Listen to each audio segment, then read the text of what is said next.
Well, what's up mga kasabot? Good morning. Ito tayo sa baboy.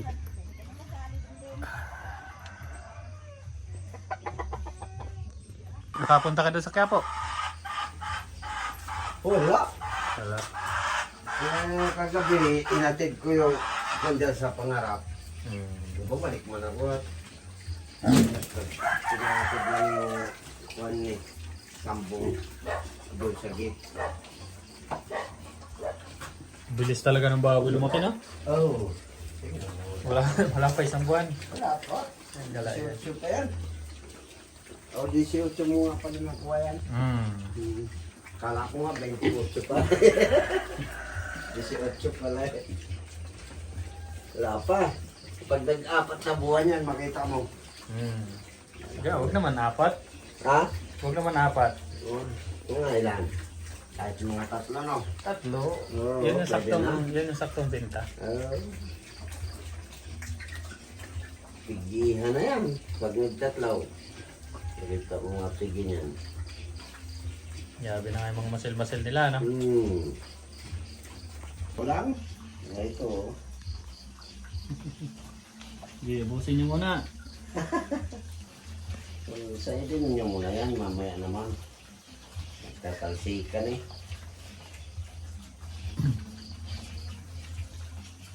Tama-tama pa. Akala ko nga.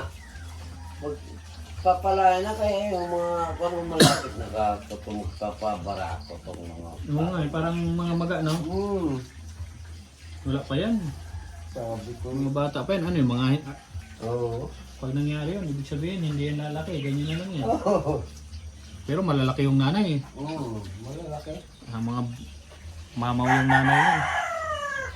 Tigos na tingnan, sabi ko. Huwag na. Tingnan mo na lang yung pagsama. Benta, no?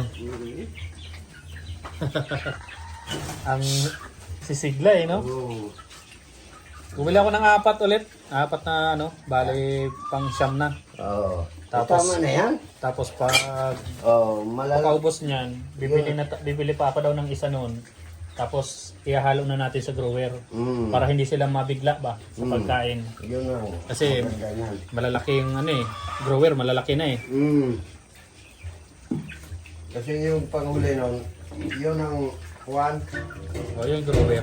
yun ang Finish. pagturo sa kanilang, turuan mo na ng isang sako, ihalo yun, para kumain sa malalaki. Yan. Kaya nga hindi ko nilima eh. Oo. Sabi ko isabay ko na lang tayo pag ano.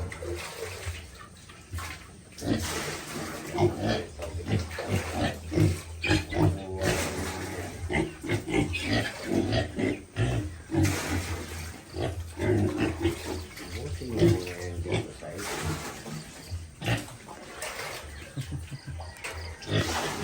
Bilis ng ano no? Ah, Ang bilis lumaki. oo. Basta nandyan lang talaga ang pagkain ano. Basta nandyan lang. Pa isang nag-iingi pa yan. Kahit meron pa sila sinisibot-sinipin.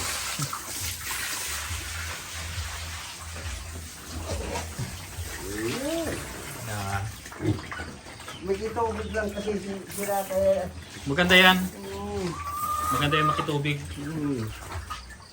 Tubig yan. Kain ng tubig.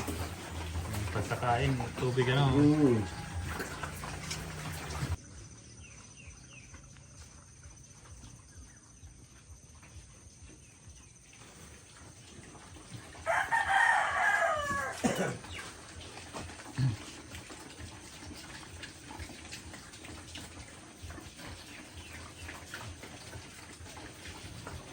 Salamat. Magkape muna tayo.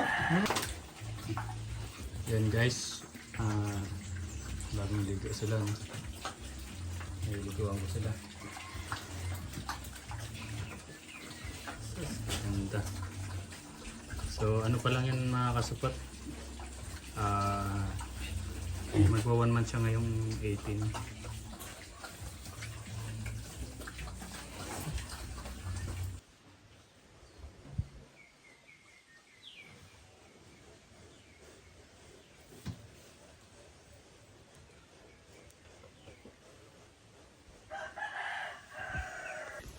Yo mga kasapot, time check tayo.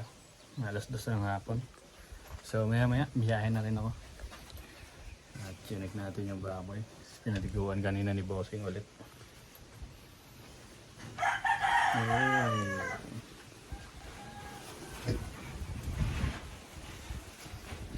Tulog yung iba. Sobrang lamig. Nakatulog din ako mga kasapot. At maya maya lang mga kasapot, uwi na rin ako. Kasi yan nga, focus na bukas. Umpisa na bukas sa pagre-repair naman. So mamimili naman tayo ng cellphone at assemble naman natin.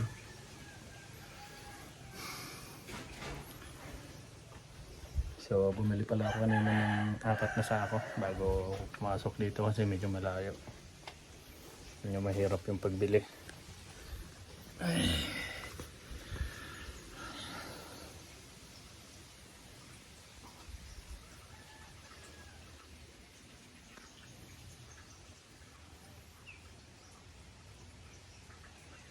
Yan, ganda ng lugar, bundok.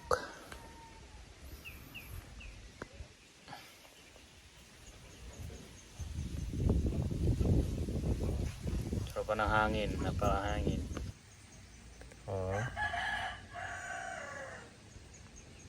Kahit sobrang init niya mga kasapot, napaka sarap ng hangin, malamig. Kahit sobrang init ng panahon.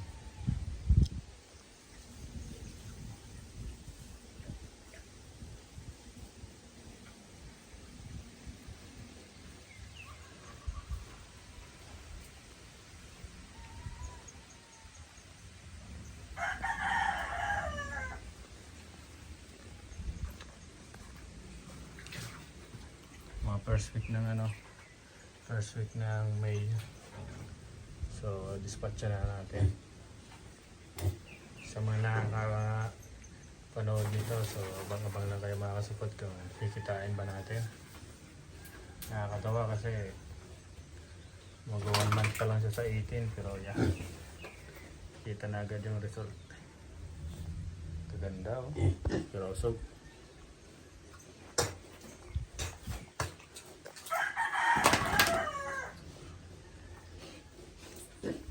pinaliguan siguro ito ni Bossing kanina.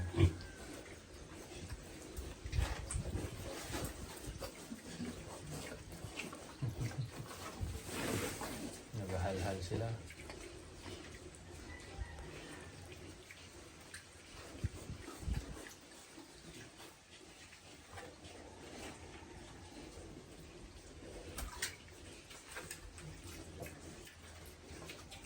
Sobrang init kasi mga kasapot, pero kahit gano'n presko pa rin yung hangin.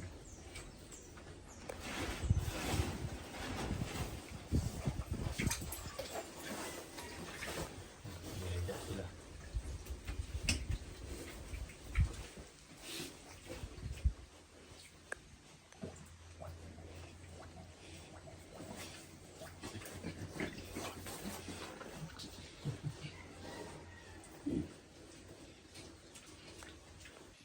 Yun, mamaya-maya biyahe na rin ako kasi balik ko na naman sa pagre-repair mga kasapot.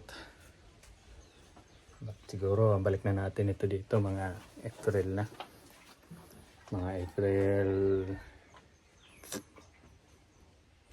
mga pitsa 15 siguro. Mga 1 buwan siguro tayo bago tayo makapunta kasi titingnan natin, magdidepende tayo sa pagkain na yan kung hanggang kailan naabot yung 4 na sako na yan. Kasi pag naubos yan, so kailangan natin pumunta. Magpapalit na tayo ng pagbalik ko grower na. Papalitan na natin yan.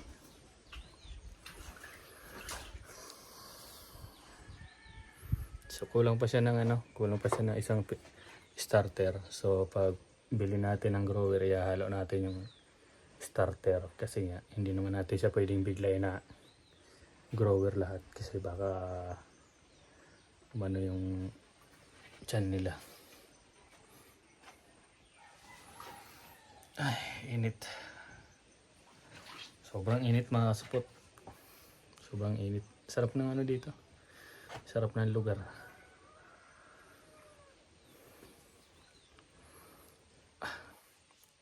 So, alam nyo naman, gagaling ko lang din sa Bicol, no? Kaya, hindi na muna ako pumasok. Pagkagaling ko sa Bicol, kahapon. So, yun. May inasikaso ko lang yung sasakyan kahapon. Pumunta ako ng Casa. So, check ko yung brake. Palit ako nag-change oil ako. So, ang dami. Kaya, dumiretso na ako dito. Para pag start ko, pag upo ko doon sa shop, dire-diretso naman. Ganun lang ang buhay mga sapot. Kailangan lang natin magtiyaga kasi walang mangyayari kung pupokus tayo sa isa. Kaya kailangan natin mag-extra, no? So yun, at maya maya mga kasapot, uwi na rin ako. At